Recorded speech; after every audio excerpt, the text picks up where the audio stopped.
Imagine aí, o que acontece quando um grupo de monges se torna mais poderoso que um rei. Isso não é ficção. Não é uma série da Netflix. Foi real. E aconteceu no coração da Idade Média em 1119. 9 cavaleiros franceses se juntaram com uma missão que parecia simples: proteger peregrinos que viajavam para Jerusalém. Era um trajeto de 60 quilômetros, cheio de ladrões, lobos e assassinos. E eles eram pobres. Tão pobres que, segundo a lenda, dividiam um único cavalo entre si. Se chamavam de Pobre Companhia de Cristo. Mas em menos de 10 anos, essa realidade mudou drasticamente. Eles se tornaram a instituição financeira mais poderosa da Europa. Tinham exércitos privados, controlavam fortalezas e financiavam reis. E o mais importante, respondiam apenas ao Papa, nem ao rei, nem ao bispo. Ninguém podia tocá-los. E então, em uma única noite, em 13 de outubro de 1307, eles desapareceram. Sem guerra, sem derrota, sem um julgamento justo. Foi um massacre silencioso. E o pior, ninguém sabe onde foi parar o tesouro deles. Hoje, eu vou te contar como um grupo de monges virou banqueiro, guerreiro e símbolo de poder. E por que foram destruídos, não por inimigos, mas por um rei cheio de dívidas e um ódio profundo. Então, já se inscreva no canal, porque o que vem a seguir vai te fazer olhar para o seu banco de uma forma completamente diferente. O nascimento de uma lenda começa em 1119. Após a Primeira Cruzada, Jerusalém estava um caos político e social. Peregrinos cristãos que vinham da Europa eram massacrados nas estradas. Foi aí que 9 cavaleiros, liderados por Hugo de Payens e Godefroy de Saint-Omer, decidiram agir. Eles não tinham dinheiro nem apoio. Tinham apenas fé e uma espada. Eles se instalaram no que acreditavam ser o local do antigo Templo de Salomão, no Monte do Templo, em Jerusalém. E foi daí que veio o nome Cavaleiros do Templo. Mas seu nome oficial era Pobre Companhia de Cristo e do Templo de Salomão. Era um nome humilde, sim, mas também uma declaração de propósito. Nós não somos mercenários, nós somos servos de Deus. O grande salto aconteceu em 1129 no Concílio de Troyes. Bernardo de Claraval, o homem mais influente da igreja depois do Papa, escreveu um tratado chamado Elogio da Nova Milícia. Nele, ele transformou esses 9 homens em heróis divinos, monges que lutavam, guerreiros que rezavam. Com a bênção da igreja, os reis começaram a doar terras. E assim, eles passaram de mendigos a donos de mais de 9.000 propriedades por toda a Europa. Foi aí que o mito começou. Agora imagine um homem que acorda às 4 da manhã para rezar. Veste uma túnica branca, jura pobreza, castidade e obediência. E às 8 da manhã, monta em um cavalo pesado, coloca uma armadura de aço e entra em batalha. Isso não é um personagem de fantasia. Era um cavaleiro templário. Eles foram a primeira ordem religiosa militar da história. Faziam os mesmos votos dos monges beneditinos, mas com uma diferença crucial. Matar em nome de Deus era considerado um ato de piedade. Sua hierarquia era uma mistura de estrutura militar e monástica. No topo estava o grão-mestre, eleito para o cargo por toda a vida e com poder absoluto. Abaixo dele, os mestres provinciais governavam os castelos e propriedades na Europa e no Oriente. Os cavaleiros, todos de origem nobre, eram treinados desde a infância para a guerra. Os capelães celebravam missas e ouviam confissões. E os servos cuidavam das fazendas, dos cavalos e das armas.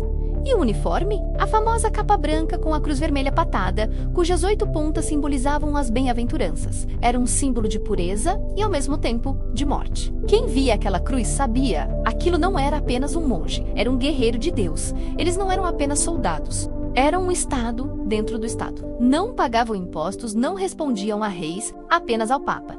E foi exatamente isso que os tornou tão perigosos. E aqui está o segredo que ninguém te contou. Os templários não venceram as cruzadas só com espadas. Eles venceram com o que hoje chamaríamos de contas correntes. Imagine que você é um nobre francês querendo ir a Jerusalém. Levar ouro com você seria um convite para ser roubado no caminho. A solução era ir até uma comenda templária em Paris. Lá você depositava 100 libras de ouro. Em troca, recebia um recibo selado com um código secreto. Ao chegar em Acre, no Oriente Médio, você ia até outra comenda, apresentava o recibo e sacava as mesmas 100 libras, sem carregar uma única moeda. Sem risco, sem medo. Isso foi, na prática, o primeiro sistema bancário internacional da história. Eles tinham mais de 900 comendas espalhadas pela Europa. Era o Pix da Idade Média, mas não parou por aí. Eles emprestavam dinheiro para reis, incluindo o rei da Inglaterra e o próprio Papa. Financiavam guerras, gerenciavam heranças e, sim, cobravam juros. Ao mesmo tempo, administravam milhares de propriedades, fazendas, moinhos, vinhas, portos e igrejas. Tudo isso gerava uma riqueza colossal. Eles tinham mais ouro do que muitos reinos. E o melhor de tudo para eles? Não pagavam impostos, nem à França, nem à Inglaterra, apenas ao Vaticano. Isso gerou uma imensa inveja. E quando a inveja se junta ao poder, o resultado é quase sempre o mesmo: destruição. No século XIII, os templários não eram apenas ricos. Eles eram o sistema financeiro da Europa. Reis recorriam a eles para financiar campanhas militares. Nobres depositavam suas fortunas em suas fortalezas, que eram as mais seguras do mundo. Até o Papa usava os templários para transferir dinheiro entre Roma e Lyon.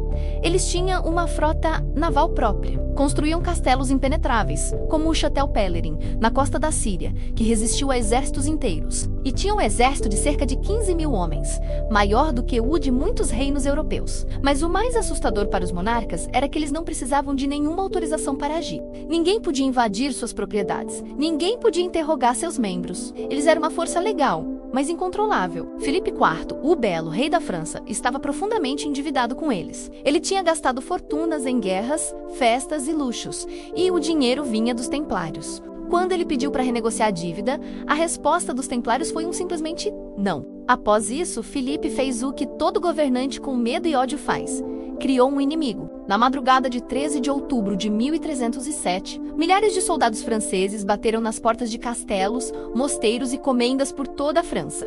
Não era um ataque comum, era uma operação de limpeza.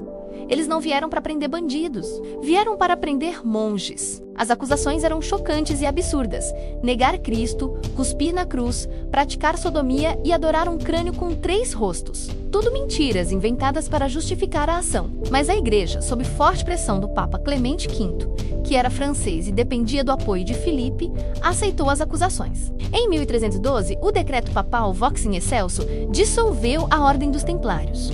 Foi o fim sem um julgamento justo, sem direito à defesa. O último mestre, Jacques de Molay, foi preso, torturado e forçado a confessar crimes que não cometeu. Em 1314, ele foi queimado vivo em uma ilha no rio Sena, lá em Paris. Antes de morrer, ele olhou para o rei Filipe e para o Papa Clemente e gritou uma maldição: Deus conhece a verdade e em menos de um ano ambos estarão diante dele para serem julgados. E adivinhe, tanto Filipe quanto o Papa morreram no mesmo ano, 1314. Coincidência? Talvez. Mas a lenda dos Templários nunca morreu. E o que aconteceu com o tesouro? Ninguém sabe ao certo. Existem relatos de navios templários saindo do porto de La Rochelle na noite das prisões, levando ouro, relíquias e documentos secretos. Alguns dizem que o tesouro foi para a Escócia, protegido por Robert de Bruce.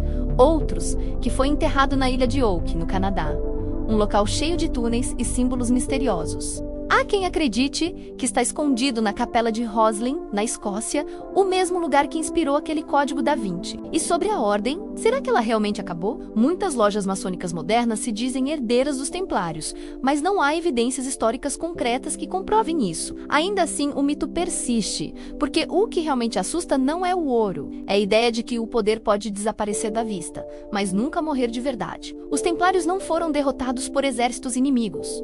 Foram derrotados pelo medo. O medo de quem não controla o dinheiro. O medo de quem tem mais influência que o próprio rei. Os templários foram apagados da história oficial, mas não da nossa imaginação. Eles criaram o primeiro sistema bancário global, inventaram o conceito de transferência segura de valores e foram pioneiros no uso de documentos de identificação. Sua cruz vermelha se tornou um símbolo universal de mistério, poder e conspiração, presente em jogos, filmes e livros. Hoje, quando você usa o Pix, o PayPal ou um cartão de crédito internacional, você está, de certa forma, usando um sistema que eles inventaram há séculos. Quando você confia em um banco que não responde diretamente a você, está vivendo o legado deles. E se um governo moderno estiver endividado e perceber que um banco ou uma criptomoeda tem mais poder do que ele, será que ele vai tentar renegociar a dívida ou vai tentar apagar essa nova força do mapa? Então pense aí e deixe nos comentários. Você acha que os templários ainda existem de alguma forma? Ou será que o verdadeiro tesouro nunca foi o ouro, mas sim o poder de criar sistemas que ninguém consegue controlar? Lembre-se, alguns impérios caem em batalhas. Outros são apagados em silêncio, mas os que realmente mudam o mundo não morrem. Eles apenas mudam de forma. E talvez ainda estejam por aí. Obrigado por assistir e até a próxima.